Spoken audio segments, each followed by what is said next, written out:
എല്ലാ മാന്യ സുഹൃത്തുക്കൾക്കും സ്നേഹവന്ദനങ്ങൾ. മാരിയോ ജോസഫ്, ഞാൻ തമ്പനയിൽ കൊടുത്തിരിക്കുന്നത് മാറിയോ ജോസഫ് എന്നാണ്. എന്ന് പറഞ്ഞാൽ മാരിയോ ജോസഫ് മാറിയോ എന്നുള്ളതാണ് എന്റെ ചോദ്യത്തിന്റെ ഉദ്ദേശം, ആ ടൈറ്റിലിന്റെ ഉദ്ദേശം. മാരിയോ ജോസഫ് നമുക്ക് എല്ലാവർക്കും സുപരിചിതനായ ഒരു മനുഷ്യനാണ്.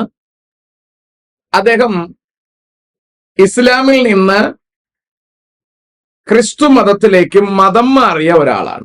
ഞാൻ എന്റെ പദപ്രയോഗം വളരെ ശ്രദ്ധിക്കണം. അയാൾ മാനസാന്തരപ്പെട്ടയാളെന്നല്ല, അയാൾ മതം മാറിയ ഒരു വ്യക്തിയാണ്. ഇസ്ലാം മതത്തിൽ നിന്ന് ക്രൈസ്തവ മതത്തിലേക്ക് മാറി. മാറാനുണ്ടായ കാരണത്തെക്കുറിച്ച് അദ്ദേഹത്തിന്റെ പ്രഭാഷണങ്ങളിൽ നിന്നും മനസ്സിലാക്കാൻ കഴിയുന്നത് യേശുക്രിസ്തു ദൈവമല്ല എന്ന് അദ്ദേഹം തെളിയിച്ചു പ്രസംഗിച്ചു വരികയായിരുന്നു എന്നും, അപ്പോൾ ആരണ്ടോ ചോദ്യം ചോദിച്ചു, യേശു ദൈവമല്ലെങ്കിൽ പിന്നെ ആരാണെന്ന ചോദ്യമുണ്ടായി. അതിന് മറുപടി പറയാൻ അദ്ദേഹത്തിന് കഴിയാതെ വരികയും പിന്നീട് അദ്ദേഹം അത് കണ്ടുപിടിക്കാനുള്ള യാത്രയിലാണ് ക്രൈസ്തവ മതത്തിലേക്ക് വന്നുപെട്ടത് എന്നുമാണ് അദ്ദേഹത്തിന്റെ വാദം. It can be right. ഏതായാലും ദീർഘനാളുകളായി അദ്ദേഹം കാത്തലിക് സഭയുടെ ഒരു ഭാഗമായി പ്രവർത്തിച്ചു വരികയാണ്. ഇസ്ലാം മതത്തിൽ നിന്നും അദ്ദേഹം കാത്തലിക്കിലോട്ട് വന്നപ്പോൾ എന്തെങ്കിലും വലിയ മാറ്റങ്ങൾ അദ്ദേഹത്തിന്റെ ലൈഫ് സ്റ്റൈലിൽ ഉണ്ടായോ എന്നൊന്നും എനിക്കറിയില്ല. ഏതായാലും അദ്ദേഹം കാത്തലിക്കിലേക്ക് വരുമ്പോൾ കാത്തലിക്കിന്റെ ഏറ്റവും പ്രധാനപ്പെട്ട പരിപാടി പാവപ്പെട്ടവനെ സഹായിക്കുക എന്നുള്ളതാണ്. അത് ഇസ്ലാം മതത്തിലുമുണ്ട്. അപ്പോൾ പാവപ്പെട്ടവനെ സഹായിക്കുക എന്നുള്ള ഇസ്ലാം മതത്തിന്റെ കാഴ്ചപ്പാടും ചിലപ്പോൾ ക്രൈസ്തവ മതത്തിന്റെ കാഴ്ചപ്പാടും ഒന്നായതുകൊണ്ടാകാം അദ്ദേഹം അതിനാൽ ആകൃഷ്ടനാവുകയും അനേകരെ അദ്ദേഹം സഹായിക്കുകയും ചെയ്തതായി മനസ്സിലാകുന്നു. നെയ്യാറ്റിൻകരയിൽ മാതാപിതാക്കൾ നഷ്ടപ്പെട്ട കുഞ്ഞുങ്ങൾക്ക് ഇവരൊരു ഭവനം വെച്ചു കൊടുത്തതായിട്ടൊക്കെ കഴിഞ്ഞ ദിവസം വീഡിയോയിൽ നിന്ന് മനസ്സിലാക്കുവാൻ കഴിഞ്ഞു. അങ്ങനെ കുറെ അധികം പേർക്ക് ഇവരൊരു ആശ്വാസമായിട്ടുണ്ട് എന്ന് മനസ്സിലാക്കുന്നു. ഇപ്പോൾ ഇതിനിടയിലാണ് ഒരു വീഡിയോയിൽ അങ്ങനെ ആൾക്കാരെ സഹായിക്കുന്നതിന് വേണ്ടി ഒരു ചാരിറ്റബിൾ ട്രസ്റ്റ് ഒന്നും ഉണ്ടാക്കേണ്ട ആവശ്യമില്ല എന്ന് അദ്ദേഹവും അദ്ദേഹത്തിന്റെ സഹധർമ്മിണിയുമായി പറഞ്ഞ ഒരു വീഡിയോ കഴിഞ്ഞ ദിവസം ജാമിദ ടീച്ചറിന്റെ വീഡിയോയിൽ നിന്നാണ് ഇതെല്ലാം കിട്ടിയത്. അപ്പോൾ അതിനകത്ത് അയാൾ പറയുന്ന ആ രസകരമായ വാക്ക് എന്നെ ചിരിപ്പിച്ചു. കാരണം ചാരിറ്റബിൾ എന്നതിന് ചാരി ഈറ്റബിൾ എന്നാണ് പറയുക. കൊള്ളാമത്, ചാരി ഇരുന്ന് തിന്നുന്ന ഒരു പരിപാടി. അപ്പോൾ ചാരിറ്റബിളിനകത്ത് അങ്ങനെ ഒരു സിസ്റ്റം ഉണ്ട്. അതുകൊണ്ട് അങ്ങനെ ഒരു ട്രസ്റ്റ് ആവശ്യമില്ല എന്ന് അദ്ദേഹം വർത്തമാനം പറയുന്നതിനിടയിൽ സംസാരിക്കുന്നത് കണ്ടു. പിന്നീട് അദ്ദേഹത്തിന് 2 ചാരി ഈറ്റബിൾ ട്രസ്റ്റ് ഉണ്ടാക്കേണ്ടതായി വന്നു. കാരണം നമ്മുടെ ഇന്ത്യ രാജ്യത്ത് ഇത്തരത്തിൽ മറ്റുള്ളവരെ സഹായിക്കുന്ന ഒരു സംവിധാനം നമ്മൾ ഡെവലപ്പ് ചെയ്യണമെങ്കിൽ, നടപ്പിലാക്കി കൊണ്ടുപോകണമെങ്കിൽ അതിന് നമുക്ക് ഒരു ട്രസ്റ്റ് ആവശ്യമാണ്. അല്ലാതെ ചുമ്മാ ചെന്ന് ആരെയും സഹായിക്കാൻ പറ്റില്ല, അതിനു വേണ്ടിയിട്ട് ഫണ്ട് റൈസ് ചെയ്യാൻ പറ്റില്ല. ഇങ്ങനെയൊക്കെ കുറെ പ്രശ്നങ്ങൾ അതിനകത്തുണ്ട്. അപ്പൊ ആ ചാരി ഈറ്റബിളിനകത്തേക്ക് ബഹുമാന്യനായ ജോസഫും കുടുംബവും ചാരി ഈറ്റാൻ വേണ്ടിയിട്ട് എത്തിക്കഴിഞ്ഞു എന്നുള്ളതാണ് അതിന്റെ പ്രത്യേകത. അതൊന്നും ഒരു തെറ്റായിട്ടൊന്നും കണക്കാക്കേണ്ടതില്ല എന്നാണ് എന്റെ അഭിപ്രായം. നേരത്തെ അറിയാതെ അയാൾ പറഞ്ഞതായിരിക്കാം. പിൽക്കാലത്ത് അദ്ദേഹത്തിനും ചാരി ഇരുന്ന് തന്നെ ഈറ്റ് ചെയ്യേണ്ടതായി വന്നു. അങ്ങനെ അവര് ചാരിറ്റബിൾ സൊസൈറ്റി ഫോം ചെയ്തു. അതിലൂടെ ഒരുപാട് പേരെ സഹായിക്കുന്നു എന്നൊക്കെയാണ് മനസ്സിലാക്കുന്നത്. നല്ല കാര്യം. പക്ഷേ ഇവിടെ ഇപ്പോൾ ആകുലതയോടുകൂടി അയ്യപ്പൻ ബ്രദറും മറ്റു ചിലരുമൊക്കെ പരാമർശിക്കുന്നത്, ഇപ്പോൾ ഇദ്ദേഹത്തിന്റെ വീഡിയോസിൽ ഇദ്ദേഹം ഈശോ മശിഹായ്ക്ക് സ്തുതിയായിരിക്കട്ടെ എന്നത് മാത്രമല്ല സംസാരിക്കുന്നത്. അതിന്റെ കൂടെ അദ്ദേഹം അള്ളാഹുവിനെ സ്തുതിക്കുന്നതും പറയുന്നു, ഹൈന്ദവന്റെ ദൈവത്തെ സ്തുതിക്കുന്നതും ഒക്കെ പറയുന്നു.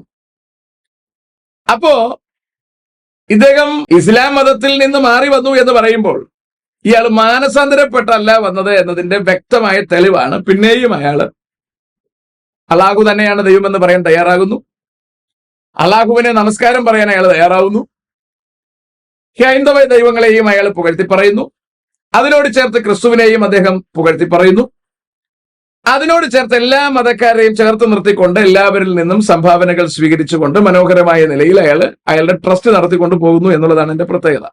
ഞാൻ മനസ്സിലാക്കിയത് അദ്ദേഹത്തെ സംബന്ധിച്ചിടത്തോളം അദ്ദേഹത്തിന് കുറച്ച് ആൾക്കാരെ സഹായിക്കുക എന്നൊരു കാര്യം മാത്രമേ ഉള്ളൂ. കാരണം അയാൾ വന്ന് പെട്ടിരിക്കുന്ന കത്തോലിക്ക മതത്തിന്റെ ഒരു പ്രത്യേകത, മറ്റുള്ളവരെ സഹായിച്ചാൽ, പാവപ്പെട്ടവരുടെ കണ്ണുനീരൊപ്പിയാൽ, അശരണർക്കൊരാശ്വാസമായി മാറിയാൽ സ്വർഗരാജ്യത്തിൽ പോകാൻ കഴിയും എന്ന ഒരു വിശ്വാസമാണ് അദ്ദേഹത്തിനുള്ളത്. അതുകൊണ്ട് അദ്ദേഹം അത് മാക്സിമം വെടിപ്പോടുകൂടി ചെയ്യുവാൻ ശ്രമിക്കുന്നു എന്നുള്ളതാണ് ഞാൻ മനസ്സിലാക്കുന്നത്. അല്ലാതെ അദ്ദേഹത്തിന് യേശുക്രിസ്തുവിനെ ഒന്നും അറിയില്ല, നിത്യജീവൻ എന്താണെന്ന് ബോധമില്ല. അതൊക്കെ ബോധം ഉണ്ടായിരുന്നെങ്കിൽ അയാൾ ഈ പരിപാടിക്കൊന്നും പോകുമായിരുന്നു എന്ന് എനിക്ക് തോന്നുന്നില്ല. അപ്പോൾ അദ്ദേഹം ക്രിസ്തുവിനെ തേടി ഇറങ്ങി വന്നു, കാത്തലിക്കിന്റെ ഇടയിൽ ഇരിക്കുന്നതാണ് ക്രിസ്തു എന്ന് ധരിച്ചു, അതിന്റെ കൂടെ അയാൾ നിന്നു.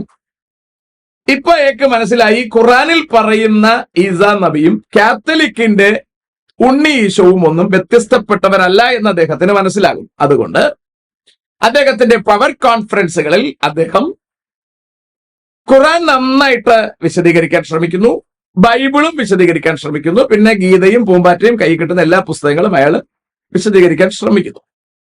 അപ്പോൾ അതൊരു കൗൺസിലിംഗ് മെത്തേഡാണ്. അതിനകത്ത് വരുന്ന അപകടം എന്താണെന്ന് ചോദിച്ചാൽ, ജനത്തെ കഴിയുന്നിടത്തോളം കൂട്ടത്തോടെ ദൈവത്തിൽ നിന്ന് അകറ്റാൻ കഴിയും. ഇതിലൊന്ന് തന്നെയാണ് ആലപ്പുഴയിൽ കണ്ടുവരുന്ന കൃപാശ്രമം. അതുപോലെ തന്നെയാണ് പോട്ടയിലെ ഡിവൈൻ ധ്യാന കേന്ദ്രം. അത് തന്നെയാണ് ഇദ്ദേഹത്തിന്റെയും ധ്യാന കേന്ദ്രം. ഇസ്ലാമുകൾ എന്തെങ്കിലും നടത്തുന്നെങ്കിൽ ആ ധ്യാന കേന്ദ്രവും ഇത് തന്നെയാണ്. ഇവകൾക്കൊന്നും വ്യത്യാസമില്ല. ഇസ്ലാമിൽ നിന്ന് ക്രൈസ്തവ മതത്തിലേക്ക് വന്നു എന്നതുകൊണ്ട് ഒരു വ്യത്യാസവും അതിനകത്തില്ല. ചുമ്മാതെ എരുതിയിൽ നിന്ന് വറചട്ടിയിലേക്ക് എന്ന് പറയുന്നത് പോലെ മാറി എന്നല്ലാതെ ഇതിൽ വേറെ പ്രത്യേകിച്ച് കാര്യമൊന്നുമില്ല. അല്ലെങ്കിൽ ഒരു കാലിലെ മന്ത് മറ്റേ കാലിലോട്ട് ആക്കിയെന്ന് മാത്രമേ ഉള്ളൂ. രണ്ടും സാധനം ഒന്ന് തന്നെ.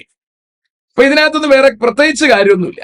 അതുകൊണ്ട് എനിക്ക് ഇതിനകത്ത് എടുത്തു പറയാനുള്ളത്, ചിലരുടെ ആശങ്ക ക്രൈസ്തവനായിരുന്ന അദ്ദേഹം ഇപ്പോൾ ഇസ്ലാമിന്റെ കാര്യങ്ങൾ അതിനകത്ത് കൂടി പ്രചരിപ്പിക്കുവാൻ, ഇസ്ലാമിന്റെ ഉപദേശങ്ങൾ കൂടി പ്രചരിപ്പിക്കുവാൻ ആരംഭിച്ചുവോ, അപ്പോൾ ഇതുവഴി ക്രൈസ്തവരായ കുട്ടികളെ ഇയാള് ഇസ്ലാമിലേക്ക് വലിച്ചു കൊണ്ടുപോകുമോ എന്ന ഒരു ആശങ്കയൊക്കെയാണ് ഇതിനകത്തുള്ളത്.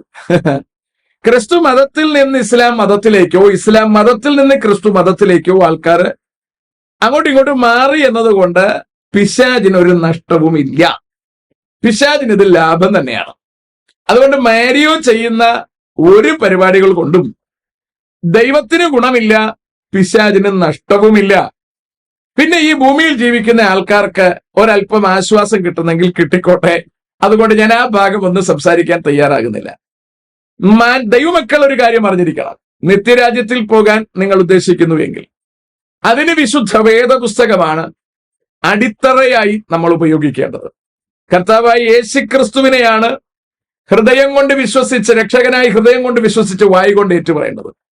യേശുക്രിസ്തുവിനെയാണെന്ന് പറയുമ്പോൾ ക്രിസ്തു ഒഴികെ മറ്റാരെയും, പുണ്യാളന്മാരായിക്കോട്ടെ മറിയ ആയിക്കോട്ടെ, ആരെയും അതിനോട് ചേർത്ത് ഉപയോഗിക്കാനും കഴിയില്ല. ക്രിസ്തുവിന് തുല്യൻ ക്രിസ്തു മാത്രം. യേശുക്രിസ്തു ഏകരക്ഷകൻ, സ്വർഗത്തിൽ നിന്ന് ഇറങ്ങി വന്നവനായി തിരിച്ചവിടേക്ക് കയറിപ്പോയവനായി ഒരുവനേ ഉള്ളൂ. സകലർക്കും വേണ്ടി മധ്യസ്ഥൻ ഒരുവനേ ഉള്ളൂ. എല്ലാവർക്കും വേണ്ടി മരിച്ചവൻ ഒരുവനേ ഉള്ളൂ. ഒടുവിലത്തെ ആദമായി തീർന്നവൻ ഒരുവനേ ഉള്ളൂ. ദൈവത്തിന്റെ ഏകജാതൻ കർത്താവായ യേശുക്രിസ്തു തന്നെ. അതുകൊണ്ട് ക്രിസ്തുവിനോട് ചേർത്ത് മറ്റാരെ ചേർത്ത് വെച്ചാലും അത് അപകടകരമാണ്.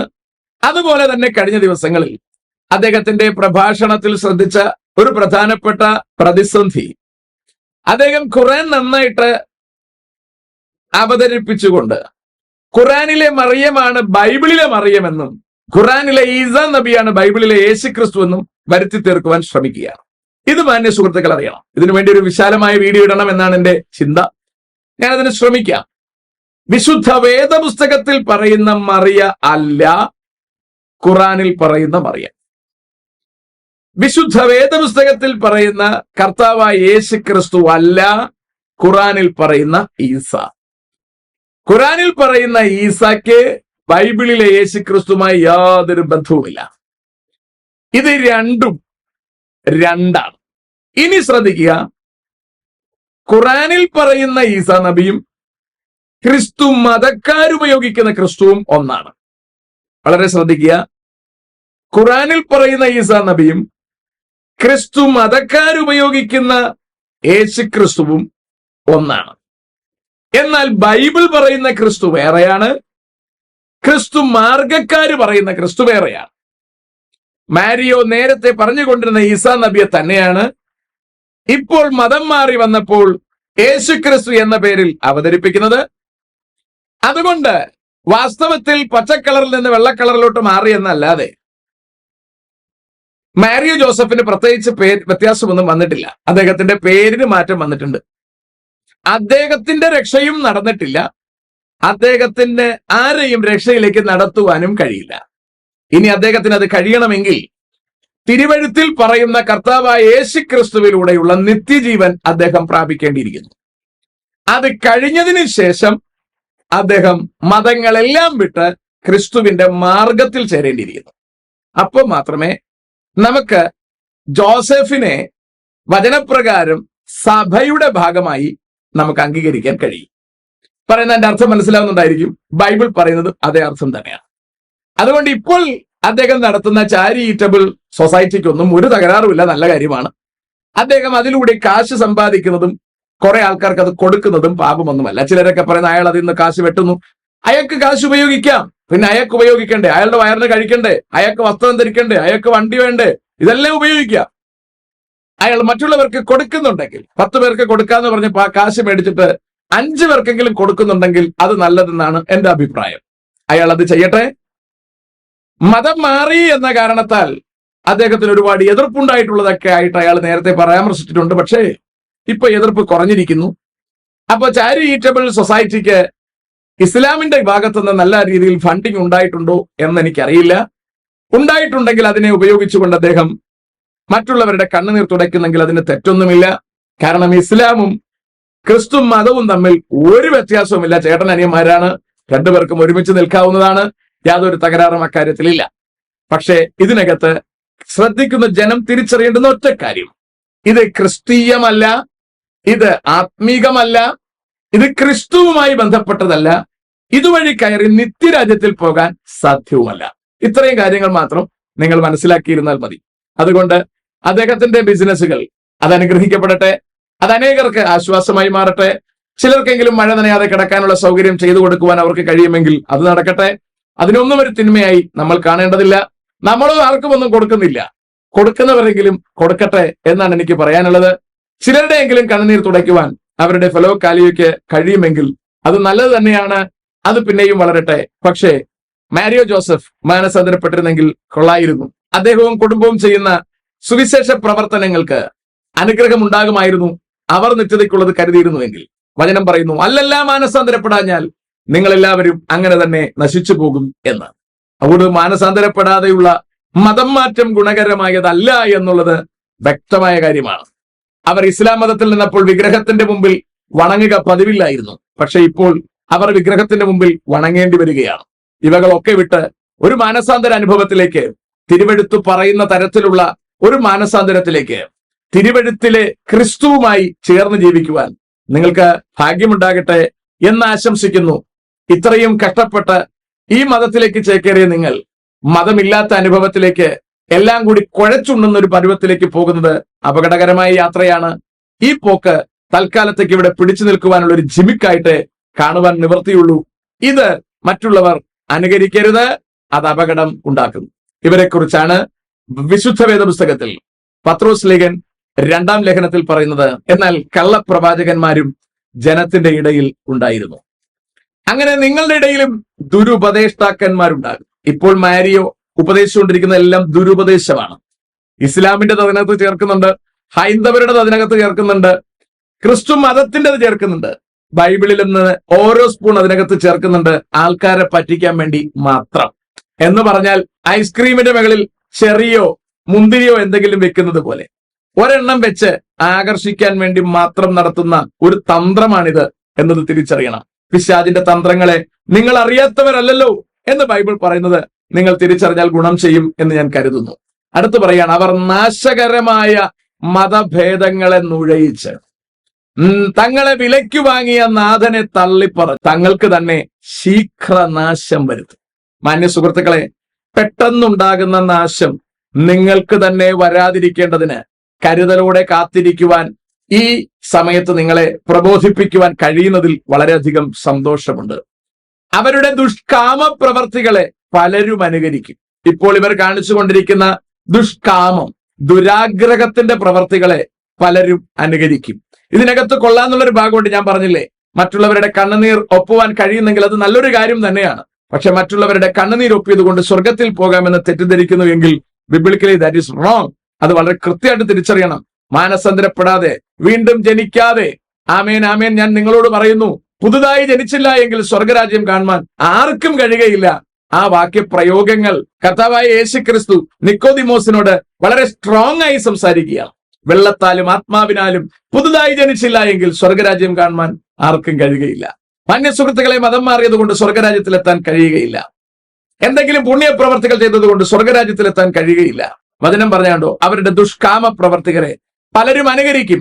അവർ നിമിത്തം സത്യമാർഗം ദുഷിക്കപ്പെടും. മാന്യസുഹൃത്തുക്കളെ, ഇവിടെ സത്യമാർഗം ദുഷിക്കപ്പെടുകയാണ്. മതമല്ല ദുഷിക്കപ്പെടുന്നത്, മാർഗം ദുഷിക്കപ്പെടുകയാണ്. ഇപ്പൊ കഴിഞ്ഞ ദിവസം ചിലർ ഇട്ട വീഡിയോ ഞാൻ ശ്രദ്ധിച്ചപ്പോൾ മാരിയയുടെ ഇത്തരത്തിലൊരു ചാഞ്ചാട്ടം കണ്ടിട്ട് മതത്തിനെന്തോ കേടുവരുമെന്നുള്ളതാണ് അവരുടെ സംസാരം. എനിക്ക് സംസാരം മതത്തിന്റെ കേടൊന്നുമല്ല. അയാൾ ഇങ്ങനെ ചാഞ്ചാടി കളിച്ച് നിൽക്കുമ്പോൾ ചിലപ്പോൾ ക്രൈസ്തവര് ഇസ്ലാമികളുമായി പ്രേമിക്കുവാനോ കല്യാണം കഴിക്കുവാനോ ഒക്കെ സാധ്യതയുണ്ട്. അയാൾ ഇങ്ങനെ ഇവകൾ തമ്മിലുള്ള അതിർവരമ്പുകൾ അയാൾ ഇങ്ങനെ പൊളിക്കുന്നത് പോലെ തോന്നിയത് കൊണ്ടാണ് ഇവരൊക്കെ ഇവിടെ സംസാരിക്കുന്നത് ഈ ഒരു റേഞ്ചിൽ. എനിക്ക് ഇവരിൽ ആരിലും ഒരു അതിർവരമ്പ് വേണമെന്ന് വിശ്വസിക്കുന്ന ഒരാളല്ല ഞാൻ. കാരണം ഇതെല്ലാം മതങ്ങളാണ്, ഇവകളെല്ലാം ഒരമ്മ പെറ്റ മക്കളാണ്. അതുകൊണ്ട് ഇതെല്ലാം ഒരേ ദിശയിലേക്ക് തന്നെയാണ് പോകുന്നത്. വ്യത്യസ്ത കളറിലാണെന്നേ ഉള്ളൂ, വ്യത്യസ്ത കവറിലാണെന്നേ ഉള്ളൂ, വ്യത്യസ്ത പരസ്യ ബോർഡുകളാണെന്നേ ഉള്ളൂ. എല്ലാം ഒരേ ഇടത്തേക്ക് തന്നെയാണ് പോകുന്നത്. സത്യമാർഗം ദുഷിക്കപ്പെടാതിരിക്കാൻ സൂക്ഷിക്കുക. നിങ്ങൾ സത്യമാർഗത്തിലാണ് നിൽക്കുന്നതെന്ന് ഉറപ്പുവരുത്തുക. അടുത്ത പദപ്രയോഗം ശ്രദ്ധിക്കുക. അവർ ദ്രവ്യാഗ്രഹത്തിൽ കൗശലവാക്ക് പറഞ്ഞ് നിങ്ങളെ വാണിഭമാക്കും. അപ്പോൾ ഇവിടെ ഇപ്പോ ഇത്രയും നാൾ ഇസ്ലാമിനെ പുകഴ്ത്തി പറയാതിരുന്ന മാരിയോ പെട്ടെന്ന് മാറിയോ എന്നൊരു സംശയം. കാരണം ദ്രവ്യാഗ്രഹത്തിൽ കൗശലവാക്ക് പറഞ്ഞ് നിങ്ങളെ കച്ചവടമാക്കും. അയാൾക്ക് ഇപ്പൊ കാശ് ആവശ്യമാണ്, മറ്റൊന്നിനുമല്ല, മറ്റുള്ളവരെ സഹായിക്കാൻ വേണ്ടി. അത് ഇസ്ലാമാണ് കൂടുതൽ കൊടുക്കുന്നതെങ്കിൽ അതിനു വേണ്ടിയിട്ട് അവർക്ക് അങ്ങനെ നിൽക്കേണ്ടി വരും. എനിക്ക് ഓർമ്മയുണ്ട്, നമ്മുടെ കേരളത്തിൽ തിരുവനന്തപുരത്ത് തന്നെ ചില പ്രസ്ഥാനങ്ങൾ സുവിശേഷ പ്രവർത്തനത്തിന് വേണ്ടി കാശ് പിരിക്കുന്നവരുണ്ട്. ആ പിരിക്കുന്നവർ മറ്റിതര സംഘടനകളിൽ നിന്ന് പിരിക്കുകയാണ്. എന്ന് പറഞ്ഞാൽ CSIയിൽ നിന്നും, മർത്തോമയിൽ നിന്നും, ഓർത്തഡോക്സിൽ നിന്നും, കാത്തലിക്കിൽ നിന്നും ഒക്കെ പിരിക്കുന്നുണ്ട്. അപ്പൊ അതുകൊണ്ട് അവിടെ എല്ലാം ഇവരുടെ ഓരോ പാത്രം കൊണ്ടുവച്ചിട്ടുണ്ട് പൈസ പിരിക്കാൻ. അപ്പോൾ ഒരിക്കലും ഇവരുടെ പ്രസംഗങ്ങളിൽ ഇവർ CSIയെ ഒന്നും ചെയ്യില്ല, അവരുടെ ഉപദേശങ്ങളെ ഒന്നും പറയില്ല, മറ്റാരും പറയില്ല. എന്ന് പറഞ്ഞാൽ ഇവരൊരു അഡ്ജസ്റ്റ്മെന്റിൽ നിൽക്കും. കാരണം ഇവരുടെ ഉദ്ദേശം കൊണ്ടുവച്ചിരിക്കുന്ന പാത്രം നിറച്ച് പൈസ തിരിച്ചെടുക്കണം എന്നുള്ളതാണ്. ആ ജനത്തിന്റെ നിത്യത ഇവരുടെ ഉദ്ദേശമേ അല്ല. അതുകൊണ്ട് ഇത് വളരെ കൃത്യമായിട്ട് തിരിച്ചണം. ആ ജനത്തിന്റെ നിത്യതയാണ് പ്രശ്നം. നിങ്ങൾ ഓർക്കുക, നാളെ ഞാനും ഒരു ട്രസ്റ്റ് തുടങ്ങിയാൽ ഇങ്ങനെയുള്ള ആൾക്കാരുടെ വീടുകളിൽ നിന്ന് കാശ് കളക്ട് ചെയ്യുന്ന ഒരു സംവിധാനം വന്നാൽ ഈ പ്രസംഗത്തിന് ഞാനും വ്യത്യാസം വരുത്തും എന്ന വസ്തുത നിങ്ങൾ തിരിച്ചറിയണം. കാരണം അപ്പോൾ എനിക്ക് പൈസ ആവശ്യമായിട്ട് വരും, അപ്പോൾ എനിക്ക് അഡ്ജസ്റ്റ്മെന്റിലേക്ക് ഞാൻ ഇറങ്ങിപ്പോകേണ്ടി വരും. ഒരു കാര്യം നിങ്ങൾ തിരിച്ചറിയണം, നമ്മളെല്ലാവരും മനുഷ്യരാണ്. പാപത്തിലേക്ക് ഇറങ്ങിപ്പോകാനുള്ള സാധ്യതകൾ കൂടുതലാണ്. അത്തരത്തിൽ നമ്മളെ ഇറക്കി വിടുകയാണ് ചെകുത്താന്റെ ഉദ്ദേശം എന്നത് നമ്മൾ തിരിച്ചറിയണം. അത്തരത്തിൽ നമ്മളെ ചെകുത്താൻ പതിയെ തള്ളി ക്രിസ്തുവിൽ നിന്ന് പുറത്തേക്കാക്കി കഴിഞ്ഞാൽ നമ്മുടെ നിത്യത അവന് അപകടപ്പെടുത്തുവാൻ കഴിയും. അതുകൊണ്ട് ഒരുപാട് പേരുടെ കണ്ണുനീർ തുടച്ചില്ലേലും വേണ്ടില്ല, നമ്മൾ കരച്ചിലും കണ്ണുനീരുമുള്ള ആ നരകത്തിലേക്ക് പോകാതിരിക്കാൻ ശ്രമിക്കുന്നതാണ് നല്ലത് എന്നാണ് എനിക്ക് ഓർപ്പിക്കുവാനുള്ളത്. ഇതെല്ലാം ആത്മഭാരത്തിൽ നിന്ന് തന്നെയാണ് ആരംഭിക്കുന്നത്. ആത്മാക്കളെക്കുറിച്ചും ആത്മാവിനെക്കുറിച്ചും പാവപ്പെട്ടവരെ കുറിച്ചും ഒക്കെയുള്ള ഭാരം തന്നെയാണ് ഇവിടെ ഈ മാരിയോ ജോസഫിനെ വാസ്തവത്തിൽ ഈ ഒരു ട്രാക്കിലേക്ക് കയറ്റിയത്. പക്ഷേ ദീർഘവീക്ഷണമുള്ള ചെകുത്താൻ കിലോമീറ്ററുകൾ മുമ്പിലേക്ക് മാരിയോയെ കൊണ്ടുചെന്നതിന് ശേഷം കുറേശ്ശെ പാളം തെറ്റിക്കുകയാണ്. ഇപ്പോൾ മാരിയോ ഏറെക്കുറെ പാളം തെറ്റിയ മട്ടു തന്നെയാണ്. കാരണം അയാൾക്കിപ്പോ മതമൊന്നും വിഷയമല്ല, മതമേതായാലും മനുഷ്യൻ നന്നായാൽ മതി എന്നുള്ള ഫിലോസഫി പോലെയാണ്. അവിടെയാണ് ദ്രവ്യാഗ്രഹത്തിൽ കൗശലവാക്ക് പറഞ്ഞ്. മനസ്സിലാകുന്നു എന്ന് പ്രത്യാശിക്കുന്നു. 2 ചാരിറ്റബിൾ സൊസൈറ്റികൾ ഉള്ളത് കൊണ്ട്, അവകളുടെ രണ്ടിന്റെയും നമ്പറുകൾ പ്രദർശിപ്പിച്ചിട്ടുള്ളത് കൊണ്ട്, എല്ലാ ആൾക്കാരും കാശ് തരണം എന്നുള്ളത് കൊണ്ട് സ്വാഭാവികമായും ചാരിയിരുന്ന് ഈറ്റ് ചെയ്യേണ്ട ആവശ്യം വരുന്നത് കൊണ്ട് ഉപദേശത്തിൽ വെള്ളം ചേർക്കേണ്ടതായി വരും. വാസ്തവത്തിൽ മാരിയോ ജോസഫ് നേരത്തെയും ഉപദേശം പ്രസംഗിച്ചിരുന്നില്ല. വാസ്തവത്തിൽ മാരിയോ ജോസഫ് നേരത്തെയും രക്ഷിക്കപ്പെട്ടിരുന്നില്ല. അദ്ദേഹത്തിന് കർത്താവായ യേശുക്രിസ്തുവുമായിട്ട് യാതൊരു ബന്ധവുമില്ല. അദ്ദേഹം ഇസ്ലാം മതത്തിൽ നിന്ന് ക്രൈസ്തവ മതത്തിലേക്ക് ചേക്കേറി എന്ന് മാത്രമേ ഉള്ളൂ. ഇപ്പോൾ അദ്ദേഹം കാണിച്ചുകൊണ്ടിരിക്കുന്ന പദ്ധതി എന്താണെന്ന് ചോദിച്ചാൽ, പാവപ്പെട്ടവരെ സഹായിക്കാൻ, കാശുണ്ടാക്കാൻ വേണ്ടി എല്ലാവരുടെയും മുമ്പിൽ എല്ലാവരെയും സന്തോഷിപ്പിച്ചു കൊണ്ടുപോകാനുള്ള പരിപാടി മാത്രമാണ്. അതിനെ നേരത്തെ കണ്ട പത്രോസ് എഴുതിയിരിക്കുകയാണ്, അവർ ദ്രവ്യാഗ്രഹത്തിൽ കൗശലവാക്ക് പറഞ്ഞ് നിങ്ങളെ വാണിഭമാക്കും. അവർക്ക് പൂർവകാലം മുതൽ ന്യായവിധി താമസിയാതെ വരുന്നു, അവരുടെ നാശം ഉറങ്ങുന്നതുമില്ല. ഇത് വളരെ കൃത്യമായിട്ട് അറിയണം. ഇവരുടെ എല്ലാം നാശം ഉറങ്ങുന്നില്ല. ഇവർക്ക് നാശം സംഭവിക്കില്ലെന്ന് ആരും കരുതരുത്.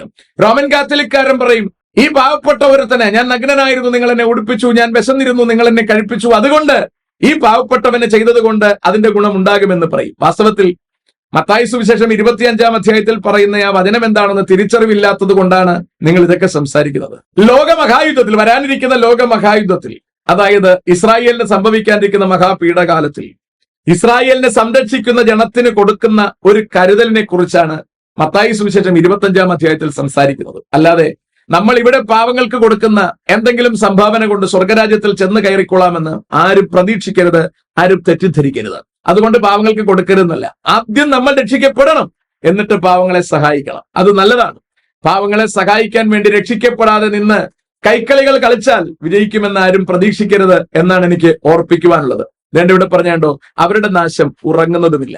പാപം ചെയ്ത ദൂതന്മാരെ ദൈവം ആദരിക്കാതെ, ആ പദപ്രയോഗം കണ്ടോ, പാപം ചെയ്ത ദൂതന്മാരെ ദൈവം ആദരിക്കാതെ അന്ധതമസിന്റെ ചങ്ങലയിട്ട് നരകത്തിലാക്കി ന്യായവിധിക്കായി കാപ്പാൻ ഏൽപ്പിക്കുകയും പുരാതന ലോകത്തെയും ഭക്തികെട്ടവരുടെ ലോകത്തിൽ ജലപ്രളയം വരുത്തിയപ്പോൾ നീതിപ്രസംഗിയായ നോഹയെ 7 പേരോടുകൂടി പാലിക്കുകയും സൊദോം ഗൊമോറ എന്ന പട്ടണങ്ങളെ ഭസ്മീകരിച്ച് ഉന്മൂലനാശത്താൽ ന്യായം വിധിച്ചു മേലാൽ ഭക്തികെട്ട് നടക്കുന്നവർക്ക് ദൃഷ്ടാന്തമാക്കി വെക്കുകയും. കണ്ടോ, ഇതൊക്കെ നമുക്ക് പഠിക്കാൻ വേണ്ടി വെച്ചിരിക്കുക.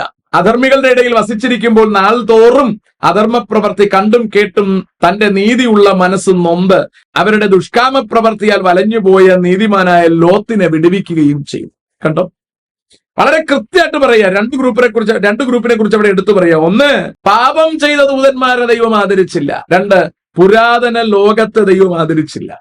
ദൈവം ആദരിച്ചില്ലെന്ന് പറയുമ്പം തന്നെ നോഹയെ ദൈവം അതിനകത്തുനിന്ന് വിടുവിച്ചു എന്ന് പറയുന്നു, അയാളുടെ നീതിപ്രവൃത്തി കാരണം. ലോത്തിനെ ദൈവം വിടുവിച്ചു എന്ന് പറയുന്നു, ആൾ വലഞ്ഞുപോയി, പിന്നീട് അയാൾ നശിച്ചു പോവുകയാണ് ഉണ്ടായത്. അപ്പോൾ അത്തരത്തിൽ ദൈവം നമ്മളെ രക്ഷിക്കുവാൻ തയ്യാറാണ്. പക്ഷേ നീതിമാനെ മാത്രമേ രക്ഷിക്കുവാൻ കർത്താവിന് പദ്ധതിയുള്ളൂ. എല്ലാ പാപിയെയും നീതീകരിക്കാൻ ആവശ്യമായത് കർത്താവായ യേശു ക്രൂശിൽ ചെയ്തിരിക്കുന്നു. റോമർക്കെഴുതിയ ലേഖനം 5-ാം അധ്യായം 6, 8, 10 വാക്യങ്ങളിൽ പറയുന്നത് പോലെ, നാം പാപികളായിരിക്കുമ്പോൾ, നാം ശത്രുക്കളായിരിക്കുമ്പോൾ, നാം ബലഹീനരായിരിക്കുമ്പോൾ ക്രിസ്തു തക്ക സമയത്ത് നമുക്ക് വേണ്ടി മരിച്ചുകൊണ്ട് നമുക്കെല്ലാവർക്കും നിത്യജീവൻ തരുവാനുള്ളത് കർത്താവ് ഒരുക്കി വച്ചിരിക്കുകയാണ്. പക്ഷേ ഇത്തരത്തിലുള്ള ദുരുപദേശകരുടെ കയ്യിൽപ്പെട്ട് ഈ ഭൂമിയിൽ എങ്ങനെങ്കിലും ജീവിച്ച് പാവങ്ങൾക്ക് വല്ലതും കൊടുത്താൽ സ്വർഗത്തിലെത്താമെന്ന തെറ്റിദ്ധാരണ പറഞ്ഞു തരുന്ന കള്ള പുരോഹിതന്മാരുടെ പുറകെ നടന്ന് നിങ്ങൾ നശിച്ചു പോകരുത് എന്നാണ് എനിക്ക് നിങ്ങളോട് ബൈബിളിന്റെ അടിസ്ഥാനത്തിൽ ഓർപ്പിക്കുവാനുള്ളത്. നിൽക്കുന്നു എന്ന് തോന്നുന്ന നാമും വീഴാതിരിക്കാൻ കരുതലോടെ സൂക്ഷിക്കേണ്ടത് അത്യന്താപേക്ഷിതമാണ്. മറ്റുള്ളവരെ സഹായിക്കാൻ ഇറങ്ങിച്ചാടുന്നത് നല്ലതാണ്. താൻ ചത്ത് മീൻ പിടിക്കരുത് എന്നാണ് എനിക്ക് നിങ്ങളോട് ഓർപ്പിക്കുവാനുള്ളത്. അക്കരെ നാട്ടിലെത്തണം, അതാകട്ടെ നമ്മുടെ ആഗ്രഹം. അവിടേക്ക് എത്താതിരിക്കാൻ ചെകുത്താൻ അവന്റെ പണി ആവുന്നിടത്തോളം ചെയ്യുമ്പോൾ, നമ്മളെ വശീകരിക്കുവാനും വഞ്ചിക്കുവാനും വഴിതെറ്റിക്കുവാനും അവൻ അതീവ ജാഗ്രതയോടെ നിൽക്കുമ്പോൾ കരുതലോടെ കാത്തുനിന്ന് പൗലോസ് പറഞ്ഞതുപോലെ നല്ല പോർ പൊരുതി ഓട്ടം തികച്ച് വിശ്വാസം കാത്തുകൊണ്ട് അക്കരെ നാട്ടിലെത്തുവാൻ നമുക്കൊരുങ്ങാം. മാരിയോ ജോസഫിനും ഒരു മാറ്റമുണ്ടാകട്ടെ, ഒരു മാനസാന്തരമുണ്ടാകട്ടെ. അദ്ദേഹത്തിന്റെ പ്രസ്ഥാനങ്ങൾ മറ്റുള്ളവരുടെ കണ്ണുനീർ തുടച്ച് മുൻപിലേക്ക് പോകുന്നത് പോലെ ഇവിടത്തെ വാസം തീർന്ന് അക്കരെ നാട്ടിലേക്ക് ചെല്ലുമ്പോൾ മാരിയോ ജോസഫിനും കുടുംബത്തിനും ഒക്കെ അതിലെ പ്രവർത്തകർക്കെല്ലാം കണ്ണുനീരില്ലാത്ത നാട്ടിൽ ചെല്ലുവാൻ ദൈവം അവസരമുണ്ടാക്കട്ടെ, ഒരു മാനസാന്തരം അവർക്ക് നൽകട്ടെ എന്നാശംസിക്കുന്നു. May God bless everybody.